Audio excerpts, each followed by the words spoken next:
Truly massive news for World of Warcraft. Yeah, Blizzard have announced cross-faction support. It's for instanced content, and it's coming in patch 9.2.5. Yeah, so this is actually also hard confirming that patch 9.2.5 exists, which is interesting. I'd very much hope that that's a patch that maybe has some epilogue content, instead of it just being pure, systems. Cross-faction support in WoW then. I mean, that's the sort of thing usually you would think is like a huge back-of-the-box feature for a new expansion, right? Like, totally, I would have thought this would be in the next expansion, used to get more sales. No, it's here, and it's coming in a minor systems patch, or at least what, for this expansion, has been systems patches. Maybe this next 0.5 patch will be a bit more substantial, who knows? But overall, well, this is great. I think this is a pretty good philosophy change from the team. They're clearly swallowing their pride a bit because they had given hard no answers to this in the past, and they've put the hard work into this feature. Now, they say they've got two goals with this. First up is to focus on organized, instanced gameplay, because that is really the place where the faction divide, well, creates a player experience problem. So that's where and sort of why Blizzard are targeting that. The other thing then is just letting people play whatever race and faction they want and still do some of the end game. But also, they're going to make this as opt-in as possible. So basically, this could be a completely invisible change for you if you want it to be. Ish. Because, of course, in lore and player preference, there are, and this is a quote, decades of animosity to overcome. So they know that. And they say they don't want to override, people's existing preferences, that really they want to do this in a way that's more just increasing people's options. So what does that actually mean? Well, what it means is that using battle tags, Real ID, cross-faction communities, or the pre-made group finder, Alliance and Horde players can now join the same group. Fundamentally, that's it. That's the change. They can zone into the same instances, and when they do, they'll be friendly with each other. Trade will work, trading loot will work, that sort of thing. Now, this works for dungeons, raids, and raided PvP. It's also opt-out for the pre-made group finder. So the pre-made group finder is going to have an option that will restrict this, to only same faction matchmaking, if that's what you want. And then anything with random matchmaking in the game, that still is going to be same faction only. So again, that's increasing that feeling of this being opt-in. Now, to be honest with you, if I, for some reason, was doing LFR, I would be happy enough to click a cross-faction button if it meant a shorter queue time. I'd definitely say that.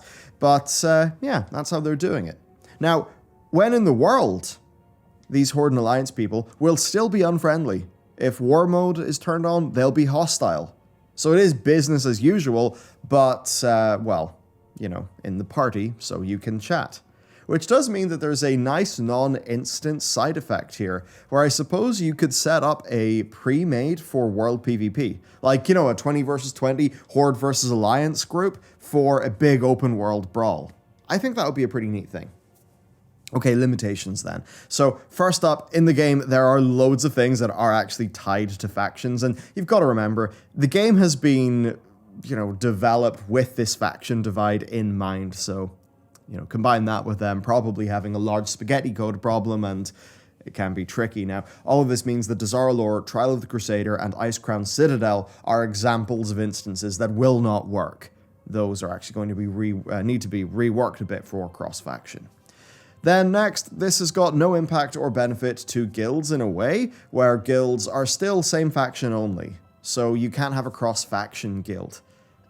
In a very official sense. Obviously, you could do it unofficially, and because this is all about pre-made group finding stuff, well, yeah, you then would be able to set up, in a cross-faction fashion to do instance content. But it does mean that there's no good way to organize that sort of thing in-game. You'll be doing that in Discord, as an example.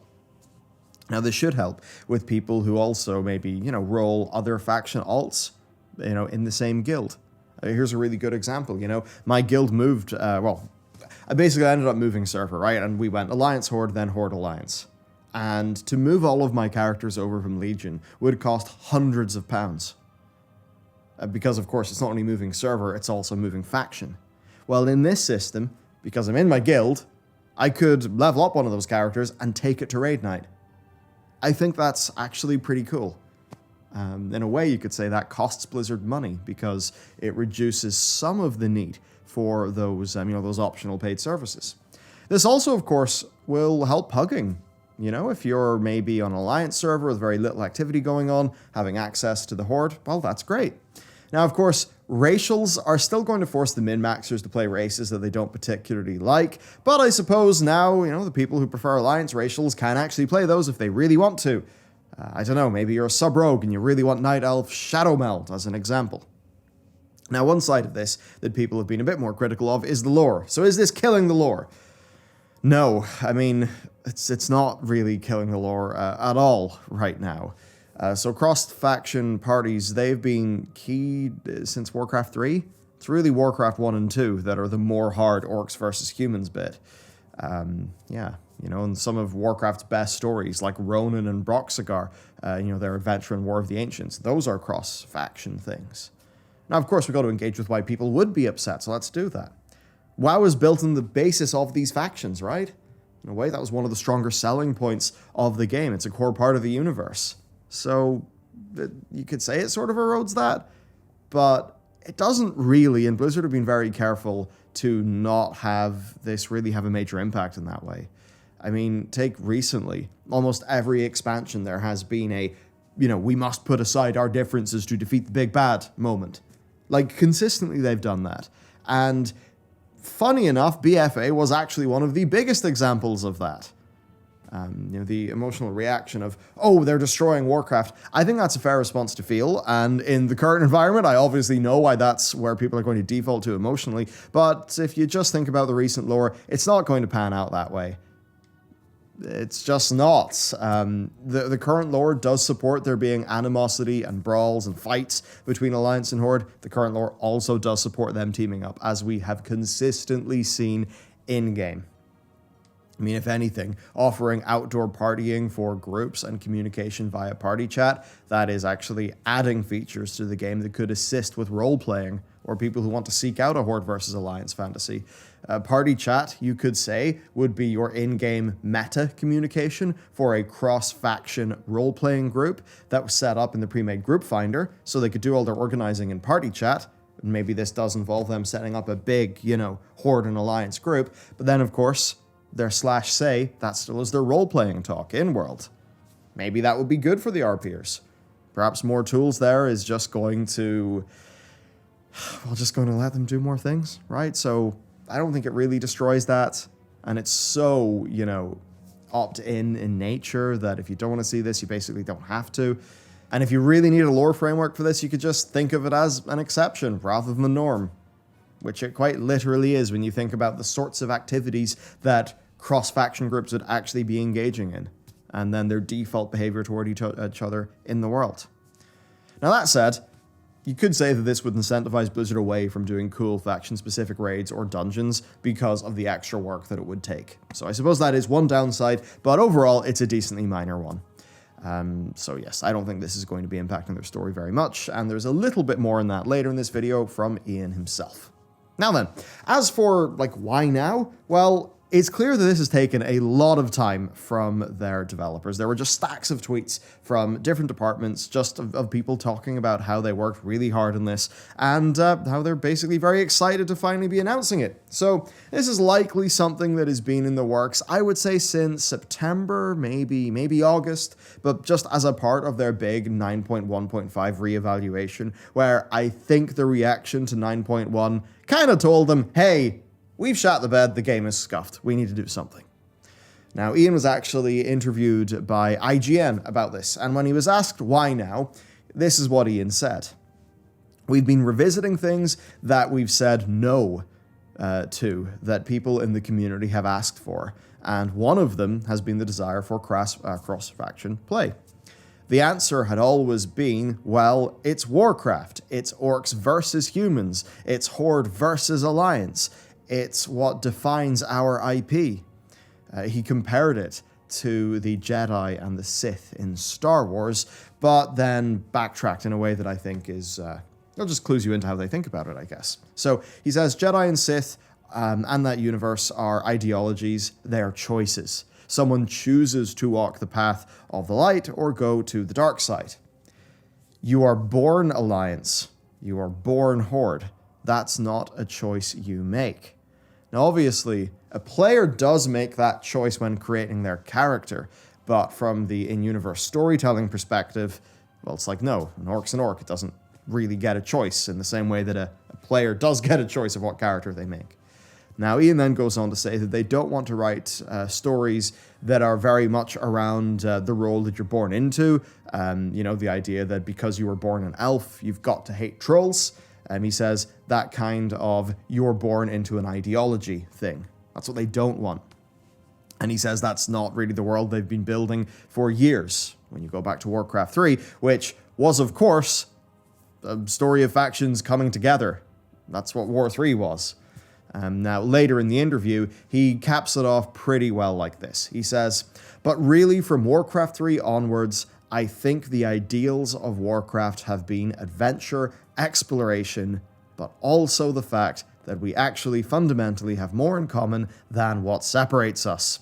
That Alliance and Horde are both defending their homes, searching for homes, fighting for family, for honor, for justice.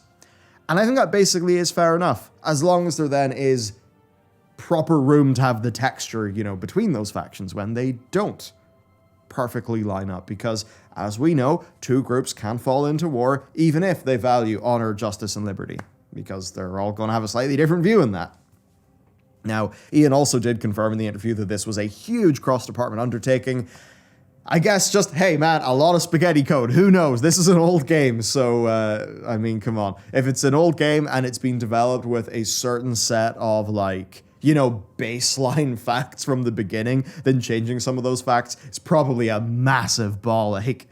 Now, this is something that probably won't be referenced in the story at all. This is only a gameplay thing. Now, on the topic of story, Ian gave us some future details, actually. He said he thinks it's unlikely that they'll ever do an all-consuming faction conflict expansion again. Instead, focusing on perspectives on the faction divide through characters.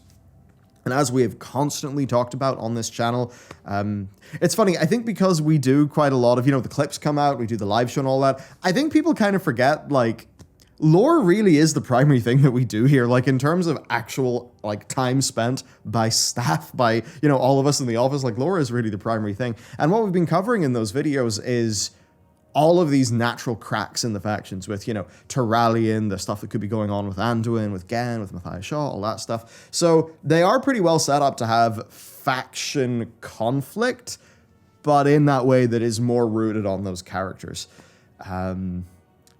I suppose, it's tricky. There's a lot of people who would like WoW to just double down on the war mode fantasy, and I think if WoW was a bit more of a sandboxy game, I would probably lean in that direction myself. But ultimately, with the way that WoW is going these days, I think this probably is the sensible way to go, and I think it's reasonable enough for the lore. And to be honest, with Battle for Azeroth, I never got a faction conflict from Battle for Azeroth. I got factions fighting, but, all of those dumb ideas about Sylvanas, they just completely steamrolled through what could have been a good Horde versus Alliance. Because let's be real, Battle for Azeroth had friggin' nothing to do with that big cinematic trailer that got everyone excited for it. In reality, they never intended to make what they showed us in that cinematic. They literally did the Battle for the Undercity, but it's that cinematic is just a completely different vibe to all of BFA. And I think BFA shows us that they weren't really interested in that faction war much in the first place. Now, IGN's article also talks about the survivors of Teldrassil, Greymane, the Forsaken, and all those in between. But it's an article, so it talks about these things, but it's not attributed via direct quote. So we can't tell, literally what Ian said. Now, the article also says, quote, all while letting players decide for themselves where they stand in relation to the opposing faction. So I suppose their ultimate goal is to basically just let players express their own feelings on the faction stuff while the wider plotline continues, which I think makes a great deal of sense. Even in the real world, you see conflicts between large factions and then lots of individual stories of people who are the outliers in those conflicts. And I think our characters in this setting certainly are the outliers, right? We're a bit different. So overall, I think that that is a much better direction than, forcing players into wars against each other or, doing the opposite. They're clearly trying to build this in a way that facilitates just about everything you could want from Warcraft. So as for my verdict, this is great. This is really good for the health of the game. This will help more people play the game with each other, and in these times where WoW has obviously experienced a contraction and is looking to see, oh dear, how the fuck can I get all these people back? I think more things like this are good. Now, this has been met with, I'd say, decently overwhelming positivity from the Raiders. And I think this, along with the boosting community ban, and what I'm going to do in a video soon, which is talking about how in 9.2, fair play to them, they've actually changed quite a bit, how this just speaks to a Blizzard that we didn't really expect. Certainly a Blizzard that feels night and day to the one that shipped Shadowlands, the one that did those interviews with Preach, the one that, just the whole 9 yards, right? It feels different. Now, obviously, what I was told in the grapevine is that basically there are issues where, some of the, let's just say people there are certain devs who I would still say have fairly anti-player attitudes, and that is stuff that I've heard via back channels. But I also know that some of those people have frankly just been overpowered, and that's a lot of what 9.1 represents. So, who knows? Maybe what I hear is overblown, so I definitely have to mention that as well. But I don't know, when you hear what's being said in some of those private forums and stuff, you kind of think, wow, would you really say that, knowing that this could be screenshotted and leaked? Seriously, by the way, really, because you guys had a few close calls. You really did. I don't think you did, but you really did. But the sorts of things responsible for, all of that ickiness, does seem like there's a degree of overpowering going on.